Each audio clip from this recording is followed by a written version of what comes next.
Nüüd ma teen midagi, mis mulle väga ei meeldi tegelikult, aga nii, ma palun kätt tõsta. Kõikidel, kes usuvad, kes tõsiselt usuvad, et Jumal on hea. See oli hea pilt. Seda peab mõnikord tegema usu kinnituseks. Mul on väga hea meel. Ma ausalt ütles rõdul unustasin vaadata, aga ma arvan, et seal oli ka selline kätemeri. Jumal tahab meid õnnistada. Ja Jumal tahab anda meile täispärandi. Jumal ei ole see, et ta jätab meid sinna stardipakule, kui me oleme teinud päästepalve ja öelnud, et vaata nüüd, kuidas sa ise edasi komberdad. Vaid Jumal ütleb, et ma tahan sind viia võidukäigus. Mina tahan sind viia võidukäigus. Ja et me saaksime selles võidukäigus käia, me peame uskuma ja usaldama, et Jumal on hea. Kohe alguses tahan Mari-Liisile öelda, et see salm oli 10. See oli 10. Ma pärast poole seletan, aga see ei olnud üldse mingi juhus ja me ei olnud kokku leppinud, me isegi ei saanud kokku enne. Aga kui mina palvetasin ja küsisin Jumala käest, et mis see siis nüüd on, millest ma pean rääkima, siis ma sain ühe sõna ja ma püüan seda täna avada ja ma loodan, et Jumal annab armu. Ja see oli vastupidamine. Ma olen rääkinud kannatlikkusest, see on midagi muud, aga see oli vastupidamine, võib-olla perseverance inglise keeles või endurance või resilience isegi võib-olla. Midagi, mis peab vastu suurele pressile.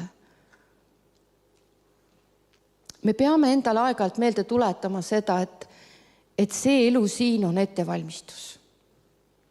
See on ettevalmistus igavikuliseks olemiseks, elamiseks Jumalaga koos seal teises olemises. Ja kui meil on see meeles, siis see paneb meil olukordi nägema hoopis teistmoodi. Sest see, kuhu me kipume kukkuma, on see, et see siin on ainuke elu. Ja kui ma siin ei ole õnnelik ja kui mul siin ei lähe hästi, siis on kõik pekkis. Ja kurat üritab nagu täita meie ekraani ka kogu aeg selle eluga siin, selle asjaga, mis siin juhtub. Ja mõnes mõttes me oleme nagu koolis, kogu selle elu siin, me läheme klassist klassi.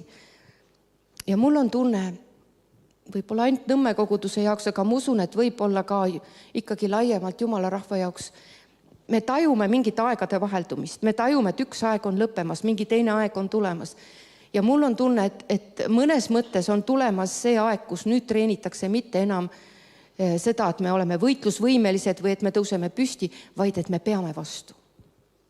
Et me peame vastu, kui on kuum, kui on raske, kui on pime, kui on ahistus, kui ei lõpe. Aga me peame ikkagi vastu. Ja siin muutub otsustavaks see, milliseks muutub meie usk ja usaldus, kui see rõhumine nagu kestab. Kui pidevalt rünnatakse, umbes nii nagu Ukrainas, räägitakse mida iganes, aga pommid tulevad ikka. Ja siis me oleme nagu, võib-olla alguses me proovime seda Jaanalinnu meetodit, et peidame pea kuskile, ma ei tea, tegevustesse või sõltuvustesse või kuhugi ja mõtleme, et seda ei ole olemas, mind ei ole siin, see lõpeb ära kohe. Aga see ei aita väga kaua. Ja selle algus on seal, kui me kogeme esimesi rünnakuid, kui Jumal treenib meid selles, et nii, nüüd on jah, korraks on pime, aga sa pead välja kannatama ja siis taastub see algne olek. Ja me oleme kõik nendest treeningutest läbi käinud, sageli see on ka haigustega niimoodi, et midagi sinu külge lüüakse või midagi tuleb su pihta ja siis sa palvetad ja siis sa sõdid ja siis taastub see algne olek, nii nagu me oleme tänagi kuulnud, nii nagu TTT-s sageli on. Aga siis tuleb teine klass. Siis tuleb see klass, kus sa võitled ja võitled ja võitled ja mõnikord tunned, et ma hakkan ära väsima sellest võitlemisest. Ja siis tuleb järgmised klassid ja nendest ma täna tahan rääkida. Piiblis on tegelikult lugusid, kus rasked ja pikad ajad kestsid sajandeid, aastakümneid, aga kestsid ka sajandeid. Näiteks siis, kui Iisrael oli viidud vangi, siis Jumal kõnetas neid prohvet Jeremiia kaudu ja ütles otse neile, ärge arvake, et te tulete nüüd kohe tagasi, et see algne olukord taastub, vaid ehitage kodasid, rajage perekondi, kündke põlde, sest te istute seal 70 aastat. Ma loen teile, see on Jeremiia 29. peatükis. Nõnda ütleb vägede issand Iisraeli Jumal kõigile vangidele, keda ma olen Jeruusalemmast lasknud viia vangi Paabelisse. Jumal kontrollib, ta laskis viia. Ehitage kodasid, elage neis, istutage rohuaedu, sööge nende vilja, võtke naisi, laske sündida poegi ja tütreid. Ja taotlege, ma hüppan üle, taotlege selle linna heaolu, kuhu ma olen lasknud teid viia ja paluge selleks issandat, et selle hea põli on teie põli. Sest nõnda ütleb issand Iisraeli Jumal, ärge laske endid petta oma prohveteist, kes on teie keskel, ja oma ennustajatest, ja ärge võtke tõena oma unistusi, mida te unistate. See on see koht, kus me kipume mõnikord kukkuma. Sest nad kuulutavad teile minu nimel valet. Mina ei ole neid läkitanud, ütleb issand, sest issand ütleb nõnda, alles kui 70 Paabeli aastat saab täis, kannan ma hoolt teie eest ja teen oma hea sõna teie kohta tõeks ja toon teid tagasi siia paika. Ja siis tulevad need salmid, mida me hästi teame, sest mina tunnen mõtteid, mida ma teie pärast mõlgutan. Ütleb issand, need on rahu, aga mitte õnnetuse mõtted. Aga Iisrael istus õnnetuses 70 aastat. Et anda teile tulevikku ja lootust ja siis te hüüate appi ja mina tulen ja nõnda edasi ja nõnda edasi. Et meil on nagu olukordi, kus see asi kestab pikalt ja me võime seal ära väsida ja me võime meeleheitesse kukkuda. Ja nendel Vanatestamendi aegadel kasutas Jumal prohveteid ja väga sageli andis tegelikult ka vahest sajandeid ette tõotusi. Nii et Jumala sõna, kas siis prohveteeringu vormis või tõotuse vormis, on üks nendest asjadest, kuhu me võiksime nagu toetuda või ma ütleks pigem klammerduda, siis kui see rõhumine kestab pikalt. Praegu ongi, meie esmane allikas on Jumala sõna, aga veel rohkem on püha vaimu kõne sinu sees, mis on kooskõlas Jumala sõnaga, püha vaimu juhtimine. See on see, et sa küsid, mis nüüd on, mida ma pean tegema, näita mulle. Ja küsimus on tegelikult selles, kui palju me tegelikult seda usume või rakendame. Sest Jumal on ajaloo issand, oli siis, kui Iisrael istus Paabelis. On praegu, kui meie ümber on nii kiired muutused, nagu Vaido ütles, et vahest sa ei jõua 3 lugeda ja juba on uus olukord. Jumal on ajaloo issand ja ta on ka sinu isikliku ajaloo issand. Ta on selle isand, kui sina otsustad nii ja kuulutad seda endale ka. Nüüd meil on mitu varianti nendes olukordades. Me võime murduda. See on siis, kui meie unistused kukuvad kokku. Ma lootsin, aga midagi ei toimunud. See on nii, nagu need 2 jüngrid seal Emmause teel. Meie lootsime, et tema on päästja, aga nüüd ei ole mitte midagi. Või me paindume, me ei murdu. Me paindume sinna alla, aga me jääme sinna lohku. Või me paindume ja me põrkame tagasi. Eesti keeles on viimasel ajal tulnud üks selline sõna, mida kasutatakse palju, see on säilenõtkus. Ja mõned ei salli seda, aga mulle see sõna meeldib ja ma vaatasin Eesti Keele Instituudi haridussõnastikust, kuidas seda defineeritakse. Säilenõtkus ehk resilientsus, resilience inglise keeles, eks ole, on võime edukalt kohaneda ja areneda märkimisväärselt raskes riskirohkes keskkonnas. Nõtkus tähendab seda, et mingi jõud vajutab su maha, aga seesama surumine tekitab sinus sükse nagu vastas või põrkejõu ülespoole ja sa nõtkud tagasi. Mul on tütre juures, kus on need kaksikud tibud, keda ma aeg-ajalt hoian, seal on selline suur teraapiapall. Teate, mõnel on kontoris siuke.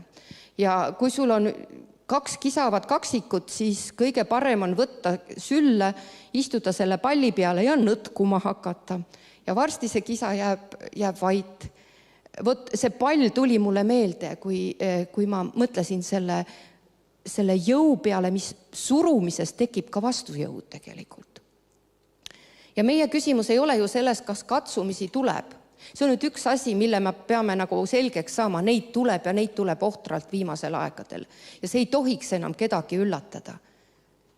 Aga kui nad on muutunud ajas kestvaks ja me ei tea, kaua see kesta võib, siis võib tekkida see kitsikus või ahistus või see rõhumine.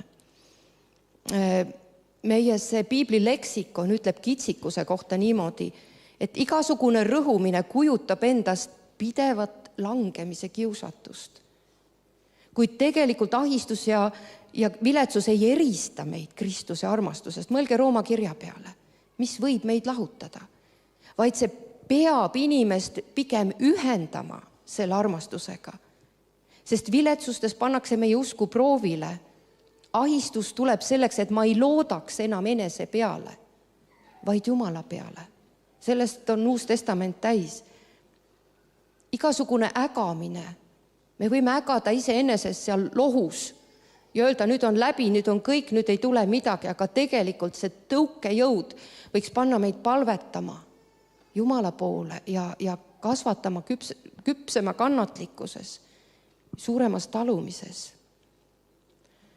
Sest kannatus, ütleb sõna, see pühitseb ja toob esile Jumala aulisust. Kui me koos temaga kannatame, siis meid ka koos temaga kirgastatakse, ütleb Rooma kiri. Seesama 8. peatükk. Seega, kui me oleme ka mingisuguses rõhumises, siis ära peida pead liiva sisse, vaid vaata otsa sellele, kus sa oled. Ja püüa vaadata nii, et püha vaim saab sulle selgitada seda olukorda. Vaata Jumala silmadega sellele asjale otsa. Me aeg-ajalt jagame erinevate inimestega oma elusid ja sa kuuled, et just eile ma rääkisin ühe inimesega, ta ütles, et ma ei tea, mis lahti on maailmas, et ükskõik kellega ma räägin töö juures või sõpruskonnas või sa jõuad 5 minutit rääkida teemal, mis on, kuidas su elu läheb ja siis on inimesel silmad pihus ja ta ütleb, ma ei tea, mis toimub, mul on nii raske, ma ei jaksa enam. Ja räägid siin oma usukaaslastega ja siis ütleb, et jah, mul on praegu raske aeg, aga me tuleme sellest välja ja siis saad uuesti kokku, ütleb, kuule, veel hullemaks on läinud ja siis, et no nüüd on täiekool, nüüd üldse enam ei tea, mis saab. Ja selle sees on kogu aeg see ootus, et millal see lõpeb, millal tuleb see vana rahulik aeg tagasi. Aga ühel hetkel sa mõistad, ja sa pead aktsepteerima seda, et see vana aeg ei tule tagasi. Ja siis tekib küsimus, aga mis siis saab? Kuhu ma siis nüüd vaatan? Ja see tähendab seda, et sa vaatad edasi. Ja sa otsid kohta, kuhu kinnitada oma lootus, oma pilk. Sa otsid nagu kinnihoidmise kohta.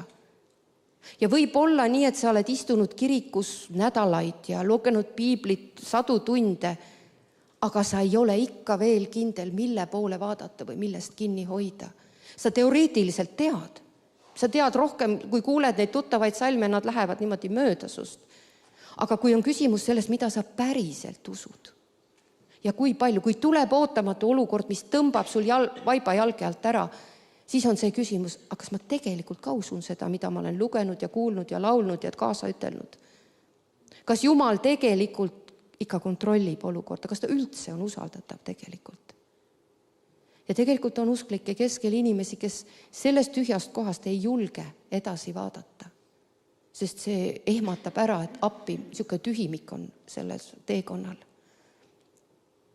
Uues testamendis see kannatlikkus, see vastupidamine, üks sõna, mida see nagu kirjeldab, on hypomone kreeka keeles.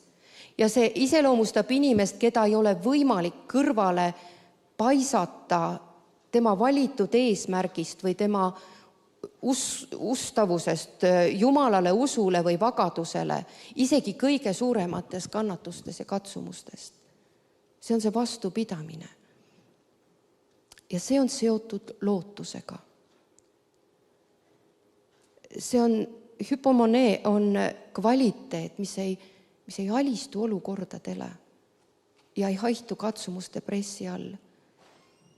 Ja lootus on see, mis teeb selle vahe. just nimelt lootus, mitte katsumuse raskus, mitte sinu enda kvaliteet, vaid see, kas sul on lootus ja milline lootus see on. 1. Thessalonika kirjas ütleb Paulus niimoodi: me täname alati Jumalat teie kõikide eest, meelde tuletades teie teokat usku ja töökat armastust ning vastupidavat lootust meie Issanda Jeesuse Kristuse peale, Jumala ja meie Isa palge ees. See on vastupidav lootus. Ilma lootuseta inimene ei suuda vastu pidada. Ma näen seda haiglas iga päev. Kui on vähegi lootust, siis ema ja isa ja lähedased klammerduvad selle külge. Just paar päeva tagasi seisin ühe noore lapse surivoodi juures, kus ei olnud enam lootust. Ja teate, kui seda lootust ei ole, siis see on tohutu ahastus, mis on seal. Ja see on nii hea, kui keegi vähemalt saab palvetada. Nii et võib-olla see üks küsimus on, mis on su lootus? Oled sa seda sõnastanud, täpsustanud kunagi? Mida sa tegelikult usud? Ja mina võin kinnitada, Jumal tahab, et meil oleks rohkesti lootust. Ta ütleb rohkesti lootust püha vaimu väes tegelikult isegi. See ei tule meist enestest, see on antus. Ja nüüd, kui teil on piiblit, võtke lahti Hebrea kirja 9. peatükk. Seal on, Jumal räägib, see on natuke keeruline keel seal Hebrea kirjas, aga ma loen teile alates 13. salmist ja natuke edasi. Sest täpselt seesama, see oli see lootus, mida Jumal tahtis Abrahamile kinnitada. Kui Jumal Abrahamile tõotas, siis ta vandus iseenese juures, kuna tal ei olnud kedagi suuremat, kelle juures vanduda. Ja ta ütles, tõesti, õnnistades õnnistan ma sind ja rohkendades rohkendan ma sind. Ja nõnda olles pikameelne koges Abraham tõotuse täitumist. Ja siis ta ütleb seal edasi 18. salmis, kahe kõikumatu tõsiasja läbi, milles on võimatu Jumala valelikkus, et me saaksime mõjuvat julgustust meie, kes oleme rutanud kinni haarama antud lootusest. Ehk Jumal annab lootusega, ta annab ka kinnituse ja Abrahamile ta andis ise enda olemuse ja ta vandus ise enda juures, sest suuremat ei ole. Ja mõnes mõttes see kinnitab ka meie lootust. Kui Jumal on andnud sulle lootust, siis suuremat ei ole. Mitte keegi ei saa seda tühjaks teha. Ma just hiljuti käisin uuringutel 2019. aastal, mul oli kasvaja ja operatsioon ja ravi ja kõik. Ja peale seda on nagu, siis saab 5 aastat täis ja siis öeldakse, et nüüd mine ela edasi, aga sinu lähedaste keskel ja ütleme ka meditsiinilises keskkonnas on ikka seesama, millest rääkis Siiri, äkki see tuleb tagasi. Seesama hirm, seesama ärevus, aga mis siis, kui Jumal ei ole usaldusväärne? Ja ma ei saa siin hüpata ja medaleid rinda panna endale. See ärevus tahab tulla. Tuli ka minule enne seda uuringut, mis oli just paar päeva tagasi.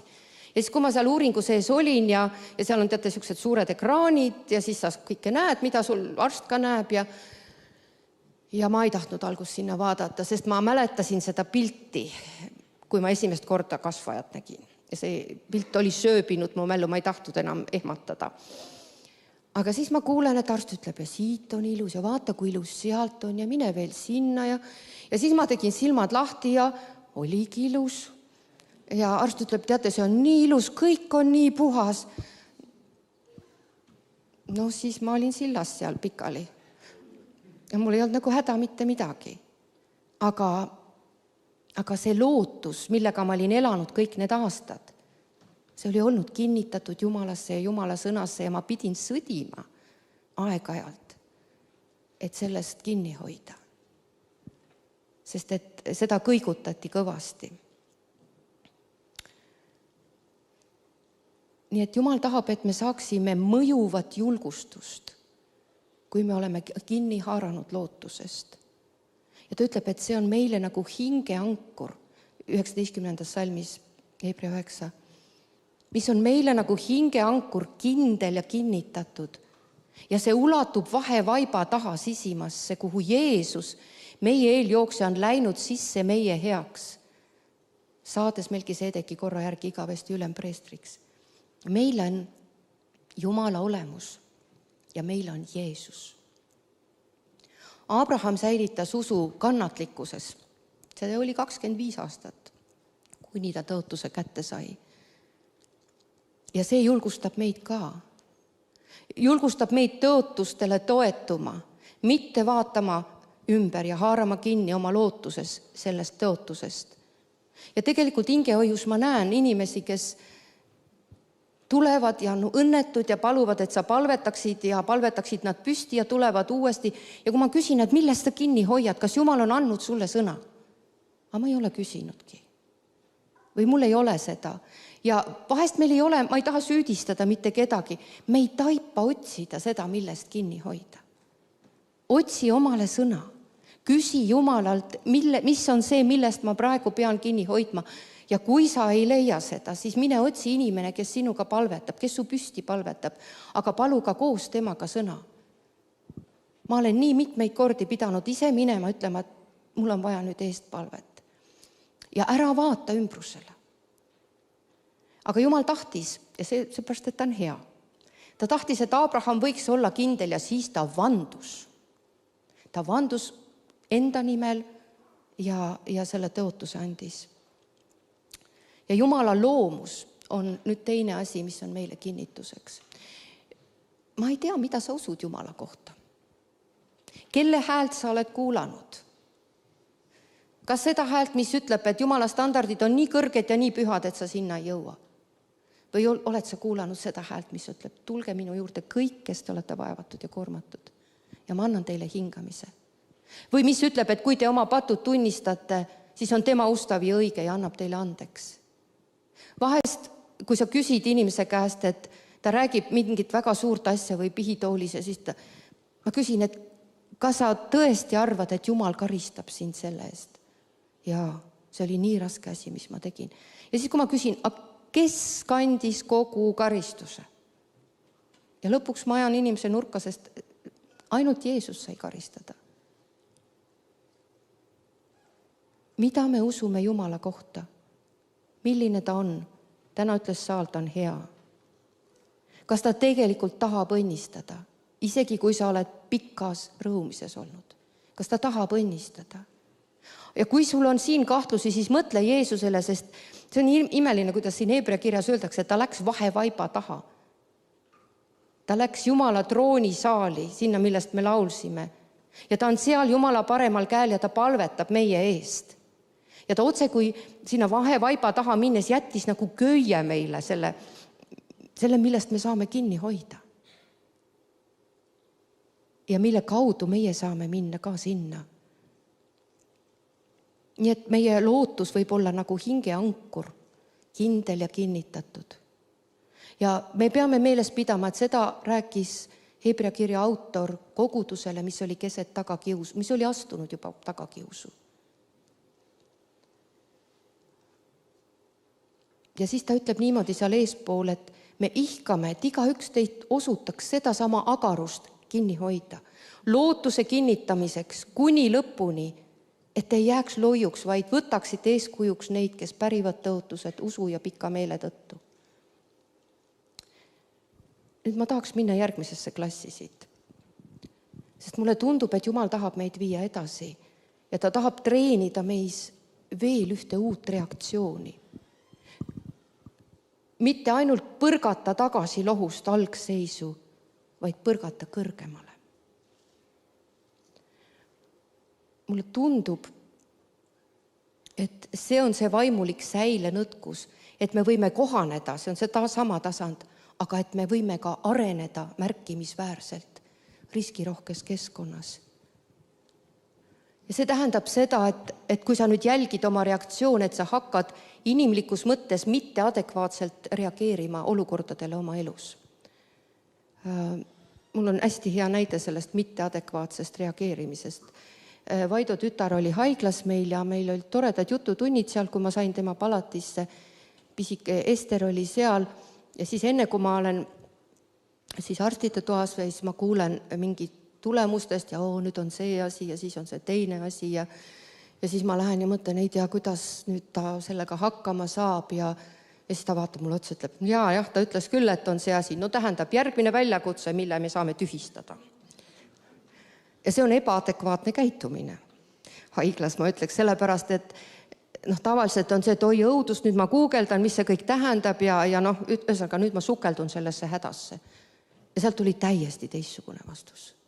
Ja me teame, et Anette on juba selline treenitud sõdur, eks ole, aga see ei ole kerge.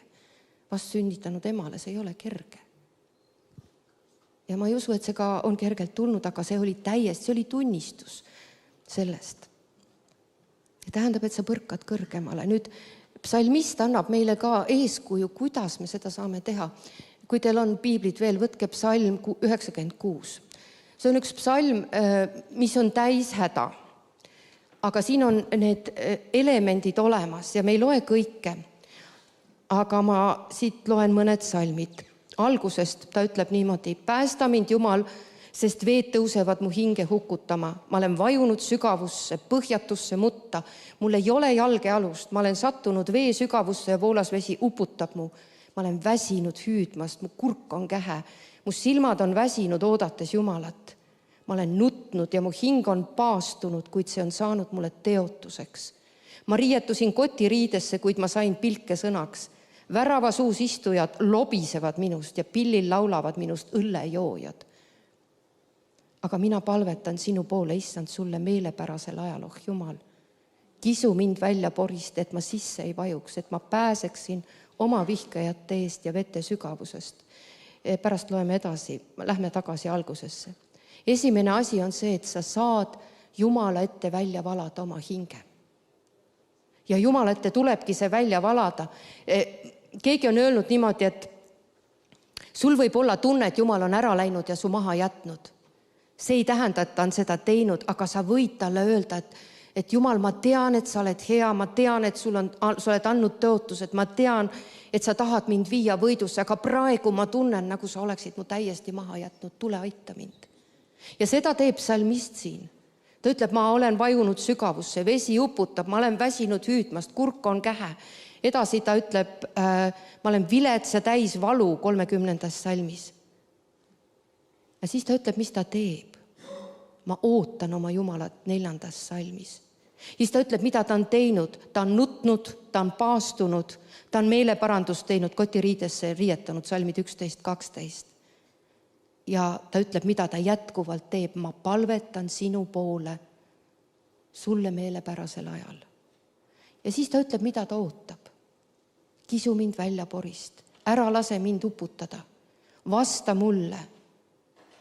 Ära peida oma paled. Kuule mind. Tule ligi mu hingele. Ja siis ta kirjeldab, millist Jumalat ta usub. Hea on sinu heldus. Sa oled rohke halastuses. Sa kuuled vaesed, sa ei pea halvaks vange.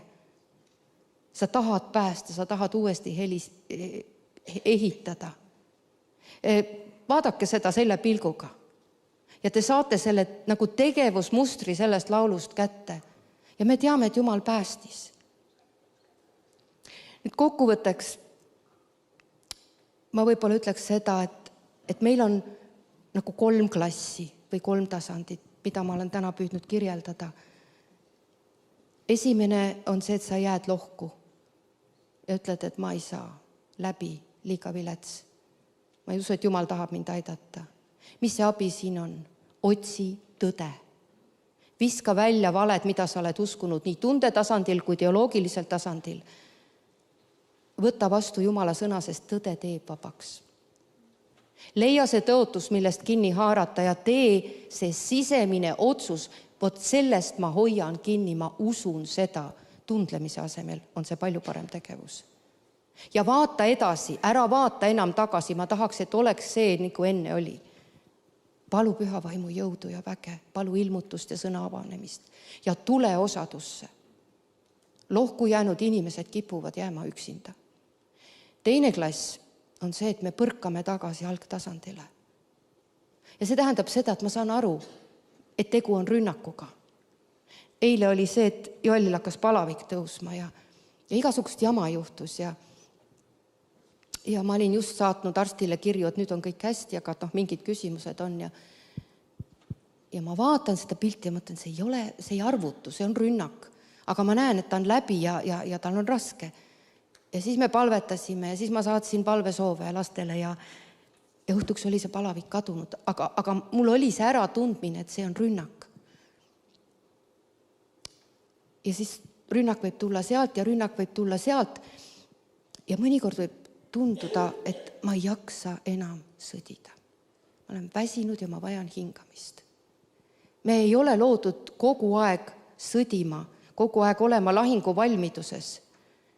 Siis on vaja seda, et sa võtad vastu Jumala sõna, et hingamisse on võimalik jõuda ka keset lahingut, sest Jeesus elas niimoodi.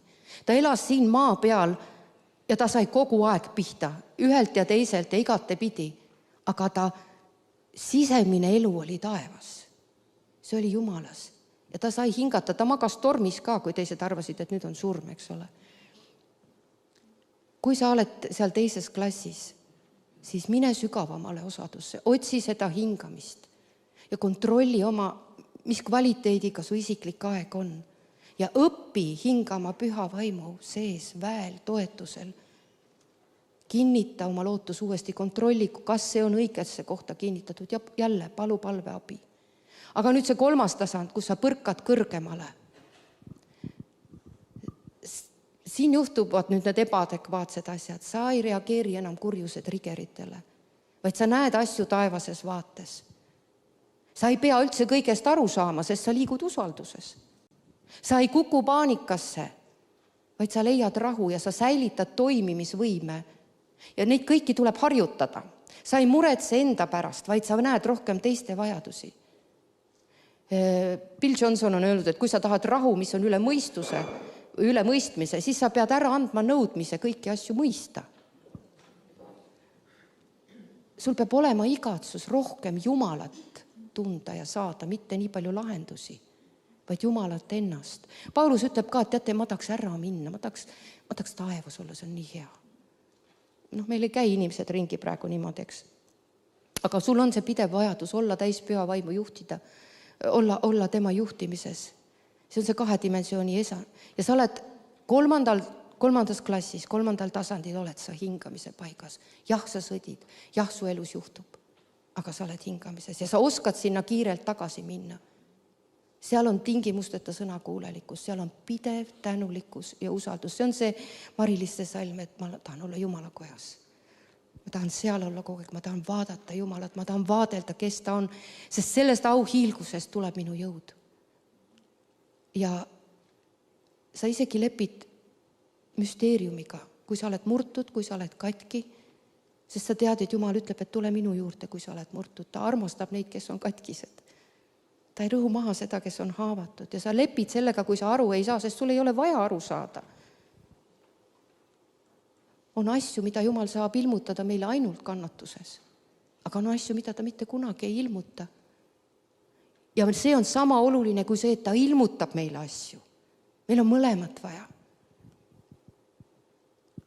Sest nendes olukordades, nii ilmutuses kui müsteeriumis, me õpime usaldamist. Me õpime elama Jumala headusest, sest see on päris asi meie jaoks. See on psalm 23, kui sa oled surmavari orus või kui su lapsed on kodust jalglarsnud ja sa ei tea, mida nad teevad, kas nad tagasi tulevad.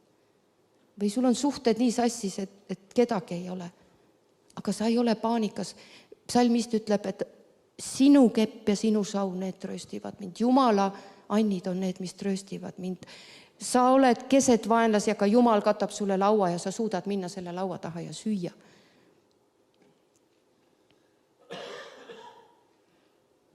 Sa ei küsi enam miks, sa ei küsi enam selgitusi. Sa ei taha kontrollida, kas Jumal ikka on hea selles olukorras ka, vaid sa tähistad seda headust, sa pühitsed seda. Sa räägid sellest oma lastele ja ma arvan, et see on oluline, et me oskame oma lastele õpetada nägema Jumala headust ka rasketes olukordades. Ja sa jääd ülistusse ja siis tulevad need teised uued reaktsioonid. Sa ei solva, kui sind solvatakse.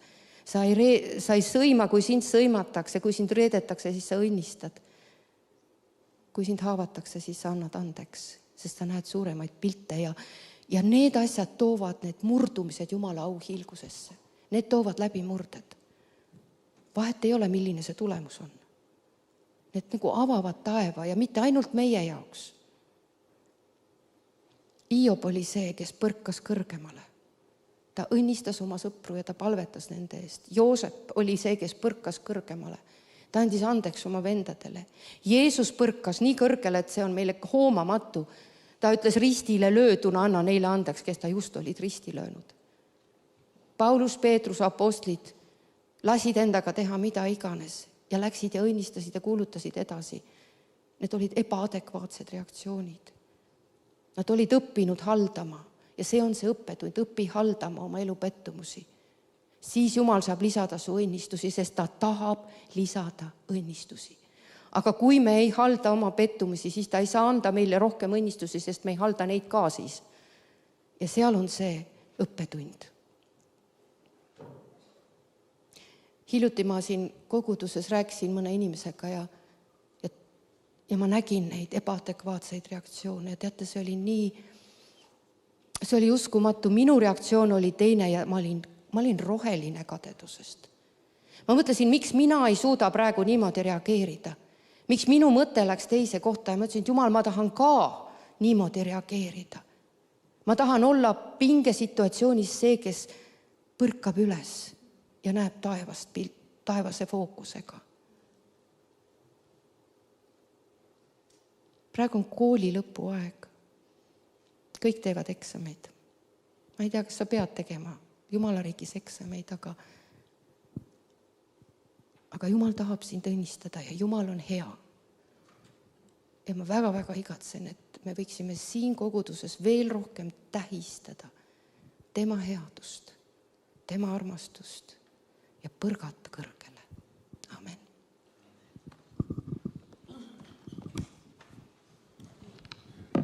Palvetame.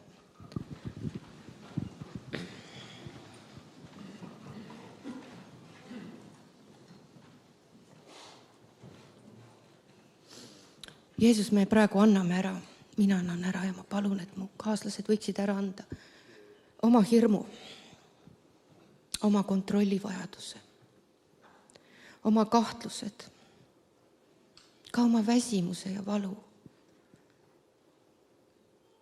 Isa, ma tänan, et me kõik selle võime jätta risti alla ja haarata kinni lootusest, sest sa oled läinud Jumala trooni ette ja me tuleme sinna sinuga koos, Issand. Isa, ma palun, et sa kinnitaksid praegu igat ühte, kelle haare on lõdvenemas.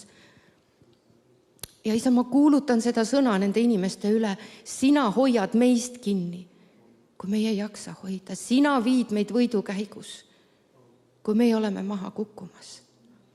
Ja Isa, ma palun, et Nõmme kogudus võiks saada võidukaks koguduseks, kus Jumala auhiilgus, mida me näeme, mis peegeldub vastu meie reaktsioonidest, meie käitumisest, meie usust. Et see on see, mis toob au sinu nimele ja särab siin praegu selles maailmas. Isand, lisa jõudu kõigile, kes on nõrkemas.